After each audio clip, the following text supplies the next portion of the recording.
ইশরাককে নিয়ে একটা অদ্ভুত পরিস্থিতি। সর্বশেষ যেই পরিস্থিতি তার উপর যদি আমি একটা শিরোনাম বলি আপনাদের সামনে বুঝতে পারবেন যে পরিস্থিতিটা কি।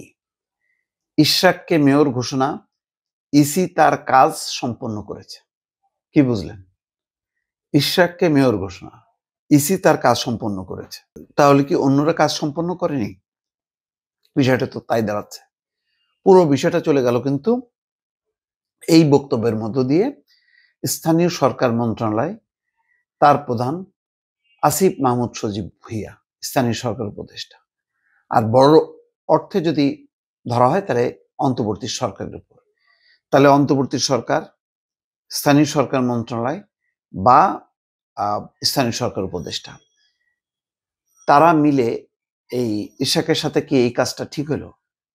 যেখানে নির্বাচন কমিশন বলছে যে ইসি তার কাজ ইতিমধ্যে সম্পন্ন করছে, তাকে মেয়র ঘোষণা করা হয়েছে। তো যখন নাকি মেয়র ঘোষণা করা হয় তখন শপথ নিয়ে তাকে দায়িত্ব সমর্পণ করা, এই কাজটা কার? এই কাজটা হচ্ছে স্থানীয় সরকার মন্ত্রণালয়ের। এখন প্রশ্ন হলো, মন্ত্রণালয় এই কাজটা কেন করলো না? এর উত্তর কি হবে দর্শক বলেন? আজকে নগর ভবন 2 সপ্তাহের উপরে অবরুদ্ধ, নাগরিক কোনো সেবা নেই। ইতিমধ্যে দেখলাম যে মেয়াদও নাকি শেষ হয়ে গেছে। তাহলে এই যে ঘোষণা করলো, এটা নির্বাচন কমিশন তো সম্ভবত আরো প্রায় মাসখানেক আগে ঘোষণা করছে। তাহলে সাথে সাথে এটা কেন নিষ্পত্তি করা হলো না যে ঘোষণা করছে ওকে শপথ? এটাই তো কাজ, আর তো কোনো কিছু না।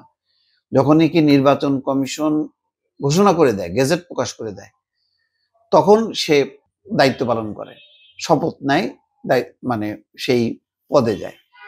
তারপরে যদি কোনো ডিসপিউট থাকে সেটা আদালতের ব্যাপার, সেটা চলতে থাকবে।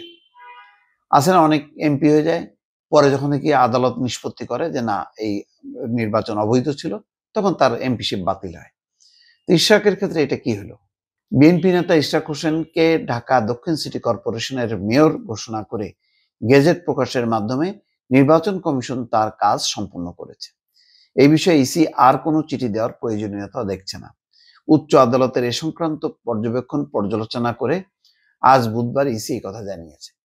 যেমন জামাত ইসলামীর ক্ষেত্রে বলেছে যে তারা কি করছে, তারা ওই নিবন্ধন দেয়া এবং প্রতীক বরাদ্দের সিদ্ধান্ত নিছে, মানে ফিরাই দেয়া। বিকেলে নির্বাচন ভবনে ইসির সভায় বিষয়টি নিয়ে আলোচনা হয়।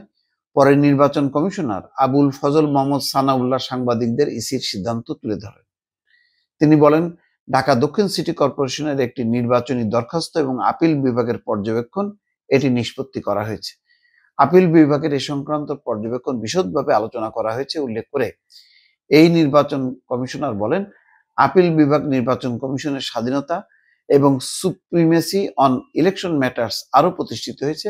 এক্ষেত্রে 5টি মামলার রেফারেন্স দিয়েছেন আদালত। যাক, এগুলি অনেক জটিল ব্যাপার। তো মূল বিষয়টা দাঁড়ালো, এটা খুব দুঃখজনক একটা বা খারাপ একটা দৃষ্টান্ত হয়ে গেল যে অন্তত মেয়র ইশরাকের, মানে মেয়রের শপথ না নিয়ে এই যে বিএনপির সাথে একটা জিনিস বাদাই ফেললো, এটা একটা খারাপ নজির। ভালো থাকবেন। আল্লাহ হাফেজ।